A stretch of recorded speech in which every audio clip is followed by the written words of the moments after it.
Big boss season 8ஓட ரன்னரப்பா வந்திருக்கக்கூடிய சௌந்தர்யா அவங்க big பாஸ்ல வாங்கின சம்பளத்து மூலயமா அவங்க அப்பாவுக்கு ஒரு பேக்கரி ஒன்று திறந்து வைக்க போற தகவல் ஒன்று வெளிவந்திருக்குது. அதோட விவரத்தை தான் உள்ள பார்க்க போறோம். இந்த பிக் பாஸ் சீசன் 8ல பல போட்டியாளர்கள் கருதப்பட்டாலும் தன்னோட கியூட்டான ரியாக்ஷன் மூலயமாவும் வீக்கெண்ட்ல விஜய் சேதுபதி கிட்ட பாராட்டு வாங்குறது மூலயமாவும் ஃபேமஸ் ஆனவங்க தான் சௌந்தர்யா. அப்படிப்பட்ட சௌந்தர்யா தனக்கு ஒரு ஃபேன் பேஸை இந்த பிக் பாஸ் வீட்டில் வச்சிருந்தாங்க. அது மூலயமா இந்த பிக் பாஸ் சீசன் 8ஓட ரன்னரப்பாவும் வந்திருக்காங்க. என்னதான் அவங்க டைட்டில் வின் பண்ண முடியல அப்படின்னு சொன்னாலும் கூட அவங்க மக்கள் மனசை வின் பண்ணிட்டாங்க. பீப்புள் வின்னர் சௌந்தர்யா அப்படிங்கிற மாதிரி பல ஹேஷ்டாக் டெய்லியும் சோஷியல் மீடியா ட்ரெண்ட் ஆகிட்டு இருக்கு. இந்த நிலையில் பிக் பாஸ் சீசன் 8ஓட கிராண்ட் ஃபினாலேல விஜய் சேதுபதி அவர்கள் ஒருவேளை இந்த டைட்டில் ஜெயிச்சிங்கன்னா அந்த பணத்தை என்ன பண்ணுவீங்கன்னு ஒருத்தர் கண்ட ஒரு கேள்வி கேட்டாங்க. அதுக்கு நிறைய பேர் பல பதில் சொன்னாங்க. அதுக்கு சௌந்தர்யா மட்டும் என்ன பதில் கொடுத்தாங்கன்னா, நான் ஒரு இந்த ஜெயிச்சு இந்த பணம் எனக்கு கைக்கு வந்துச்சுன்னா அந்த பணத்தை அப்படியே எங்கள் அப்பாட்ட கொடுத்துருவேன் அப்படிங்கிற மாதிரி சொன்னாங்க. ஆனால் அவங்களுக்கு டைட்டில் வின் பண்ணுறதுக்கான பணம் வரல. இன்னொரு பக்கம் அவங்க பிக் பாஸ் வீட்டுக்குள்ள ஒரு 105 நாட்கள் இருந்திருக்காங்கல்ல, அந்த 105 நாட்களுக்கான சம்பளமும் அவங்களுக்கு கொடுக்கப்பட்டிருக்குதா. ஒரு நாளைக்கு 10,000 ரூபா அவங்களுக்கு சம்பளமாக பேசப்பட்டு 105 நாட்களுக்கு 10,50,000 ரூபாய் அவங்களுக்கு சம்பளமாக கொடுக்கப்பட்டிருக்குதா. இந்த சம்பளம் இன்னும் அவங்க கைக்கு சேரலை. கூடிய சீக்கிரம் எக்கச்சக்கமான ப்ரொசீஜர்லாம் முடிஞ்சு இந்த பிக் பாஸ் சீசன் 8க்கான சம்பளம் சௌந்தர்யாவுக்கு கொடுக்கப்படும்.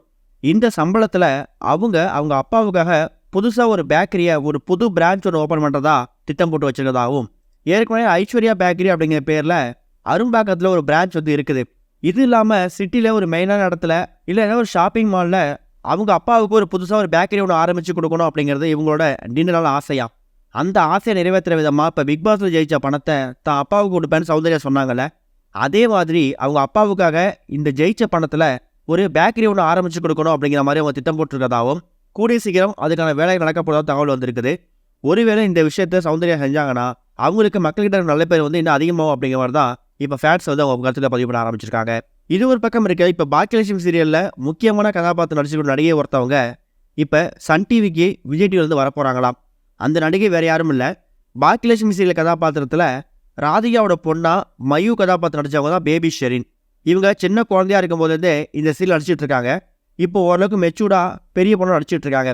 அப்படிப்பட்ட பேபி ஷெரின் இப்போ சன் டிவியில் ஒரு சீரியலில் கதாபாத்திரம் நடிக்கிறதுக்காக கமிட் ஆயிருக்காங்க. எதிர்நீச்சல் சீரியலோட சீசன் 1 வெற்றிக்கு அப்புறமா இப்போ சீசன் 2 வெற்றிகரமாக நடந்துகிட்டு இருக்கு.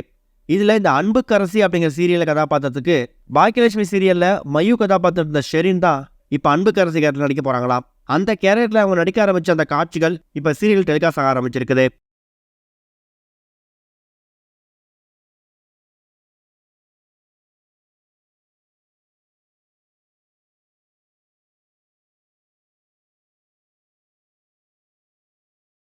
இதுவரைக்கும் கனெக்டிங் டிவிக்கு சப்ஸ்கிரைப் பண்ணனா மறக்காமல் சப்ஸ்கிரைப் பண்ணிக்கங்க. உடனடி அப்டேட்ஸ் பெறுவதற்கு நோட்டிஃபிகேஷன் பெல்லையும் கிளிக் பண்ணிக்கங்க.